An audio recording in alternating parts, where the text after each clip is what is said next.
इंदौर दौरे पर कांग्रेस सांसद राहुल गांधी ने दूषित पानी के मामले में पीड़ित परिजनों से की मुलाकात, 1-1 लाख का दिया चेक। बीजेपी सरकार पर साधा निशाना, देखिए क्या कहा वीडियो में।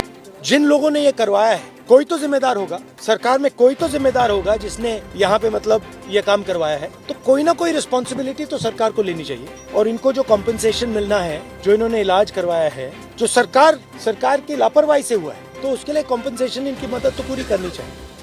जिन लोगों ने ये करवाया है कोई तो जिम्मेदार होगा, सरकार में कोई तो जिम्मेदार होगा जिसने यहाँ पे मतलब ये काम करवाया है, तो कोई ना कोई रिस्पॉन्सिबिलिटी तो सरकार को लेनी चाहिए। और इनको जो कॉम्पेंसेशन मिलना है, जो इन्होंने इलाज। बीएमसी चुनाव के नतीजों पर शिवसेना यूबीडी सांसद संजय राउत का बड़ा बयान, कहा जयचंदू के कारण बीजेपी बना पा रही मेयर, तख्ता पलट की दी चेतावनी। 20 जनवरी को होना है बीजेपी अध्यक्ष का चुनाव, पहली बार वोट नहीं डाल पाएंगे पार्टी के सीनियर नेता लालकृष्ण आडवाणी और मुरली मनोहर जोशी, पार्टी में आपसी मतभेद बताया कारण।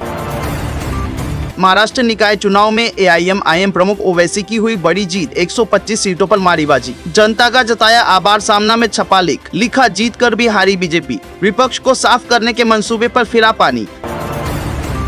ईरान में फंसे भारतीयों की वापसी हुई शुरू, दिल्ली पहुंचा पहला जत्था, परिजनों से मिले यात्री।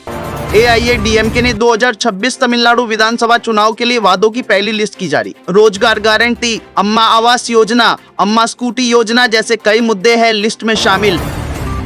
ग्रीनलैंड पर कब्जे का विरोध किया तो लगाएंगे टैरिफ, दुनिया भर के देशों को ट्रंप की धमकी, बोले ग्रीनलैंड पर अमेरिकी नियंत्रण का करे समर्थन। ग्रीनलैंड के लिए अमेरिका के खिलाफ युद्ध लड़ेगा कनाडा, प्रधानमंत्री मार्क कार्नी बोले हर हाल में ग्रीनलैंड का देंगे साथ। गाजा के पुनर्विकास के लिए ट्रंप की योजना के तहत बोर्ड ऑफ पीस का गठन शुरू, विश्व बैंक के अध्यक्ष अजय बंगा को किया शामिल। श्रेयस अय्यर की 25 महीने बाद T20 में वापसी, न्यूजीलैंड के खिलाफ तिलक वर्मा की जगह खेलेंगे श्रेयस अय्यर। प्रधानमंत्री नरेंद्र मोदी देश की पहली स्वदेशी वंदे भारत स्लीपर ट्रेन को मालदा पश्चिम बंगाल से हरी झंडी दिखा के रवाना करेंगे। यह ट्रेन हावड़ा गुवाहाटी मार्ग पर चलेगी और लगभग 180 किलोमीटर प्रति घंटे की रफ्तार से चलेगी, जिससे पूर्वोत्तर और बंगाल के बीच यात्रा तेज और आरामदायक होगी।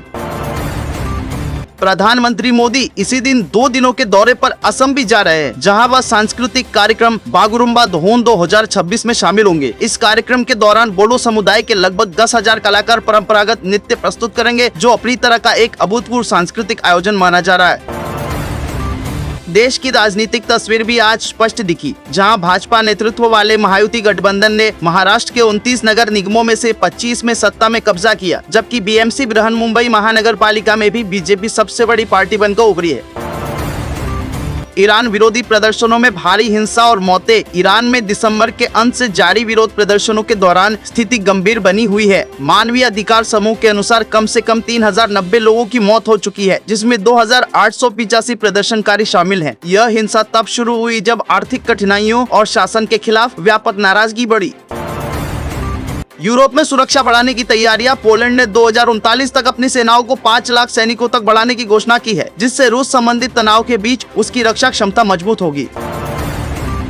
यूक्रेन की राजधानी कीव को रूसी हमलों के कारण बिजली की आपूर्ति में भारी कटौती का सामना करना पड़ रहा है, जिससे नागरिक सेवाएं बाधित हो रही है और लोगों को कड़ा सामना करना पड़ रहा है। बांग्लादेश के चुनाव का माहौल सक्रिय हो गया है, जहां अगले महीनों में नए चुनाव की तारीख तय होने का संकेत मिला है। पूर्व प्रधानमंत्री शेख हसीना को सत्ता से हटाए जाने के बाद अब जनता और राजनीतिक पार्टियों के बीच चुनावी चर्चा तेज हो गई है, जिससे क्षेत्रीय राजनीति में बदलाव की संभावनाएं बनी है। दोस्तों, आज के लिए इतना ही। अगर वीडियो इन्फॉर्मेटिव लगी हो तो वीडियो को लाइक करें और कमेंट में अपनी राय जरूर दें और शेयर करें, और ऐसी ही सच्ची खबरों के लिए चैनल को सब्सक्राइब करना ना भूलें। धन्यवाद।